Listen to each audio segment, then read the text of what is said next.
Hey, no choice. Aisha says hi from the pit of hell where your dog Muhammad is burning. Peace be upon him and your God Allah. Thank you, Lord Jesus. How you doing? What's up, Jihad? What happened? Hello? What's going on, buddy?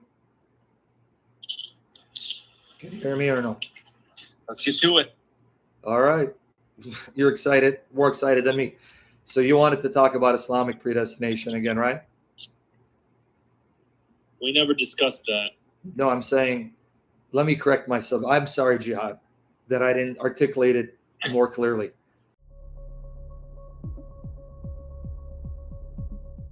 And I'll show you that's what even your prophet, that's how your prophet interpreted it. But let me read. Sahih International? Sahih International is perhaps one of the most dishonest Quranic translations ever produced. It even makes Salali Khan. Send me the translation you have, or I what just gave it. website Well, I just can. You want me to read it for you, buddy? I'll give it to you. But here, Rodwell. Well, let me follow along with it so I can see. This is what I told you. If you go to the description box, let me get you the article. Here you go, and then I'll post it for you. Here you go. Here's the article that I'm. All of this is in my article. Here it is, article right there. I just sent it to you on Skype in the comment section. Here's the verse, 91 verse 8, Rodwell, because I want to read Sahih Muslim, how your prophet explained it. Okay, so let me get you it. Here you go. Okay, for the rest of you, it's the first article that I linked in the description box. Okay, can I read it now or no? You want to read it? Go. Okay, here you go. By a soul and him who balanced it, and breathed into it its wickedness and its piety. Breathe into it its wickedness and its piety. So are you seeing that this verse says, even the evil, the wickedness you do, and the righteousness you do, is from Allah, because Allah placed that in you. Are you reading the Quran verse? Yeah, 91 verse 8. I just read it. And breathe into it its wickedness and its piety. Palmer, its sin and its piety. Arbitre, and inspired it to lewdness and God-fearing. You with me there? Yeah, I'm with you. Okay, so we got it, right? Can I now read Sahih Muslim? But because I want to give you your prophet's interpretation. This is about predestination. Yes. I want to give you your prophet's explanation of the verse.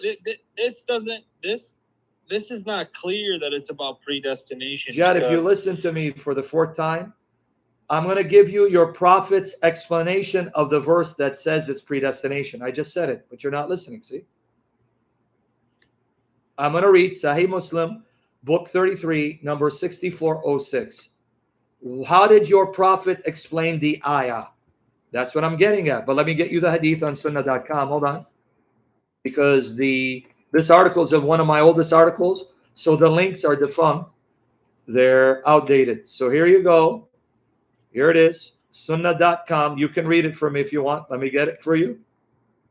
Okay, hold on. Everyone, here it is from sunnah.com.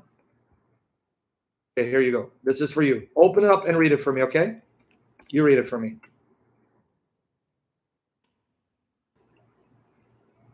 Go ahead and read it. Okay.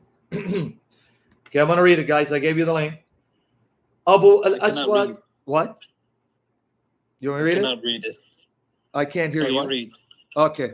Read. All right, I'm trying. Abu al-Aswad reported that Imran bin Hussein asked him, what is your view? What the people do today in the world and strive for? Is it something decreed for them or preordained for them? Or will their fate in the hereafter be determined by the fact that their prophets brought them teaching which they did not act upon? Did you understand the question, Jihad? What these Muslims are asking? Yes. Okay. So he's asking, is it predestined for us to do what we do? Or will we be judged according to how we respond to the prophet's message, meaning free will? Okay, now watch. I said, of course, it is something which is predestined for them and preordained for them. He further said, then, would it not be an injustice to punish them? Your logic. Wait, then it's not fair that Allah will punish people for what He's predestined them to do. I felt greatly disturbed because of that and said, everything is created by Allah and lies in His power. He would not be questioned as to what He does, but they would be questioned. Thereupon he said to me, may Allah have mercy upon you. I did not mean to ask you, but for testing your intelligence. In other words, I was just testing you because I do agree with you. Now watch here. 2 men of the tribe of Muzayna came to Allah's messenger and said, Allah's messenger, what is your opinion that the people do in the world and strive for? Is it something decreed for them, something preordained for them? And will their fate in the hereafter be determined by the fact that their prophets brought them teachings which they did not act upon, and thus they became deserving of punishment? Thereupon he, this is Allah's messenger, whom you believe, said, of course it happens as it is decreed by destiny and preordained for them. And this view is confirmed by the verse of Kitab Allah, the book of Allah, the exalted and glorious. Consider the soul and Him who made it perfect, then breathe into it its sin and its piety. 91 verse 8. So your prophet explained 91 verse 8 as proof of predestination. Allah predestined the evil you do, the wickedness you do, the sins you will do, and there's no escaping it, and then He'll judge you for what He predetermined you to do. Let me show you. Read Sahih Muslim. No, I'm going to read a different hadith that teaches about Allah predestining evil. He makes you do evil. Let me show it from Sahih Muslim, Bukhari. I'll show it to you from both. Here it is, Sahih Muslim. Let me get you the link so you don't think I'm lying. This is all of my articles, guys. Guys, all this meets in my articles. Please use my materials. But here it is for you, so you can read it from sunnah.com. Are you ready for me to read it? Yeah. Okay. Sahih Muslim, book 33, number 6421. Here you go. Verily, Allah has fixed the very portion of adultery, zina, which a man will indulge in, and which he of necessity must commit, or there would be no escape from it. Do you agree with your prophet? Allah even makes people commit adultery and they can't escape from it. Adultery of the eye because of all adultery. All adultery. Even says of your limbs, your body parts. Do you agree? And the adultery of the tongue.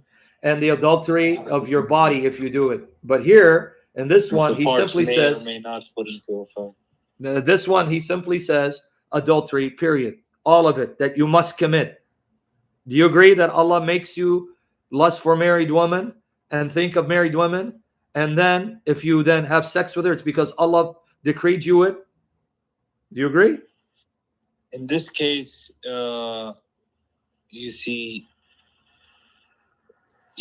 everybody looks at women. But do you agree Allah makes you lust for women, or is it your own free will? I know, but you're not answering the question. It says Allah makes you lust for a married woman. Do you agree? So if someone... Well, it looks like that's what the hadith is saying, but I'm trying to tell you. You're okay with it? Because Jesus says if you commit adultery in your heart, if you lust for a woman in your heart, you're an adulterer. Jesus says if you lust for women in your heart, you've already committed adultery. Meaning that lust is from you, not from the true God, according to Jesus. Matthew 5, 27 to 28. Yeah,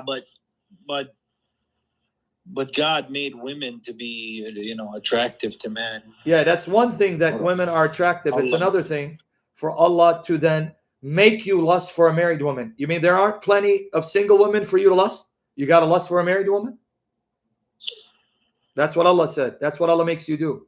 It's not your free will. What do you mean by Allah makes us do it? Well, let me read it again. You want to read the Arabic? It means He's written it down, meaning He predestined it. Allah has fixed. You can't escape it. This is why. Let me read again. Verily, Allah has fixed the very portion. you see how when you guys say that when you look at a woman, it's adultery. Yeah, but my friend, we don't say God made me have lustful thoughts for a married woman. Here it says Allah made you have those adulterous desires which you must commit. It says which of necessity you must commit. So Allah makes you desire adultery and evil. But why would Allah want us to sin? Are you asking me? I don't know. I'm just reading the hadith. How do I know? This is what the hadith is saying. I'm just saying, why would why would Allah want us to do sin? It is not for any soul to believe except by the permission of Allah. Let me repeat that 2 more times. It is not for any soul nafs to believe except by the permission of Allah. It is not for any soul to believe except by the permission of Allah. He hath set uncleanness upon those who have no sense. That's the first example. Wait, verse which one? Chapter 10, verses 99 to 100. Can I read the second one? Chapter 76 of the Quran, 29 on those who would not refrain from evil. So no. I guess that implies that you must refrain. No, it doesn't say that. It says, it is not for any soul to believe. Any soul. All nafs. Indeed, no one can believe save by the leave of Allah. Exactly. Yet He will inflict. You answered it. Read that again. Yet He will inflict. No, read the first part. On those who would not refrain. Yes, read the first part. Read Indeed, it. No one can believe save by the leave of Allah. So how can those people who do not refrain, how can they refrain when you're just told they can't believe unless Allah permits them? So how are they going to refrain? Well, can you believe unless Allah permits you? According to my theology, yes. God has given me the power of choice. So I'm asking you about these ayat. Can I read the other ones? But Allah has power over all things. So and God in His power has permitted creatures to choose Him or reject Him. Yes. Exactly. So that's not what the ayat of the Quran said. Do I need to reread the hadith and the ayat? See, don't read my theology into the Quran. The Quran says you cannot refrain or believe unless Allah permits it.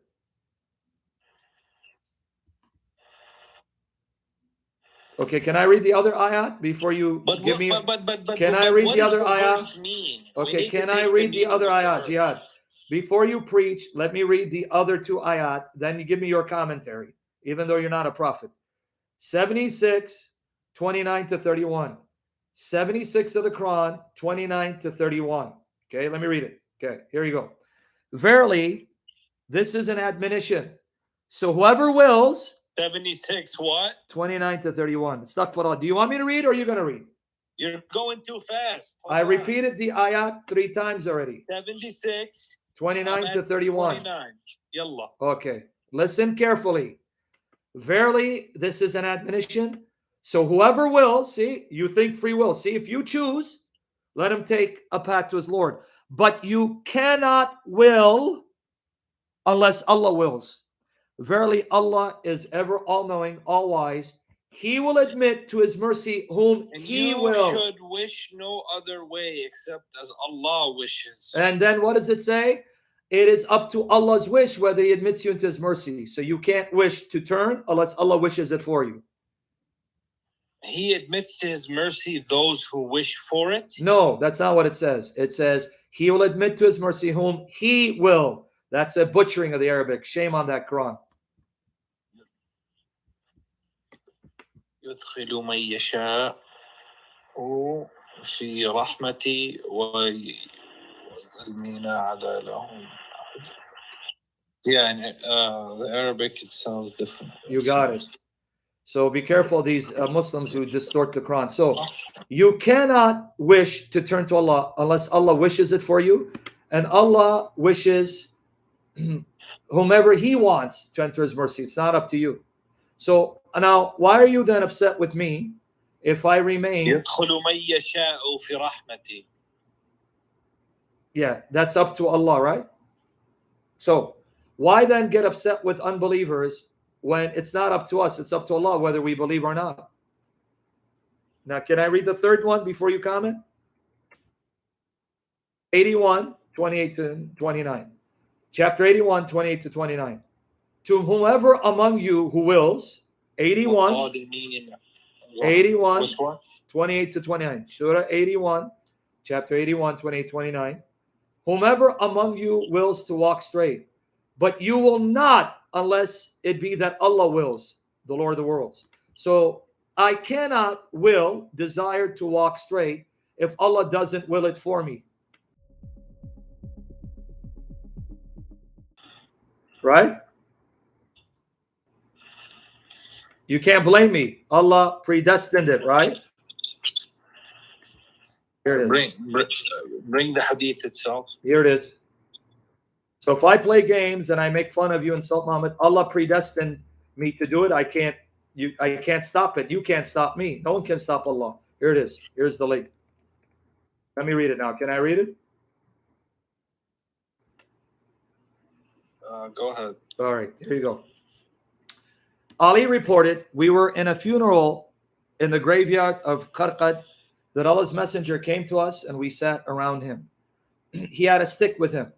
He lowered his head and began to scratch the earth with a stick and then said, there is not one amongst you. Pay attention now, Jihad. There's not one amongst you whom a seat in paradise or hell has not been allotted, and about whom it has not been written down whether he would be an evil person or a blessed person. Did you catch it? Already Allah wrote down before your creation whether he's going to make you blessed or evil. Now let me continue. A person said, Allah's messenger, should we not then depend upon our destiny? In other words, let's just depend on what Allah decreed and abandon our deeds. So you notice the logic? Then what's the point of doing good deeds, Rasulullah? Let's just let Allah's qadr take over. Thereupon he said, acts of everyone's deeds are facilitated in that which he has been created for him, so that whoever belongs to the company of the blessed will have good works made easier for him, and whoever belongs to the unfortunate ones will have evil acts made easier for him. So you see what your prophet just said. He said, if Allah has predestined you to be blessed, he will make it easy for you to do good deeds. But if Allah has predestined you to be evil, he'll make it easy for you to do evil deeds. That's your destiny. It's already been written. You have no choice. He then recited. Now your prophet is quoting Quran. So don't tell me what the ayah means. He's going to tell you what it means.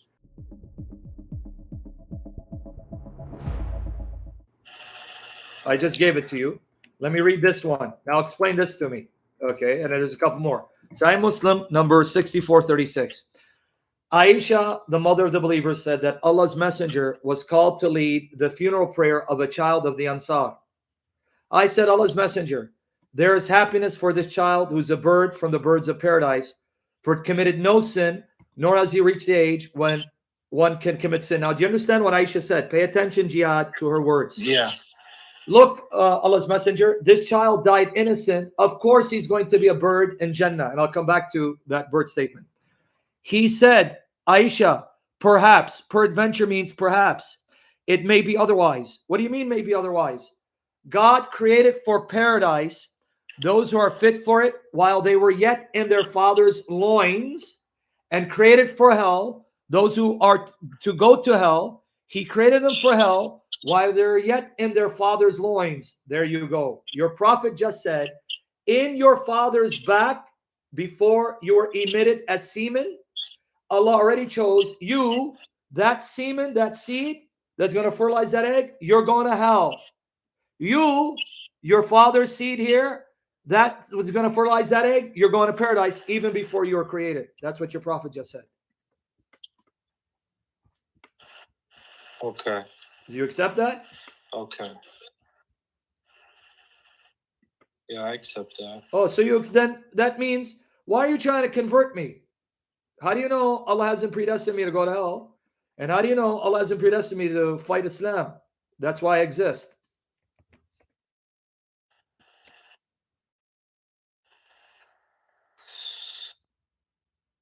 So why are you trying to convert me? I have to investigate this.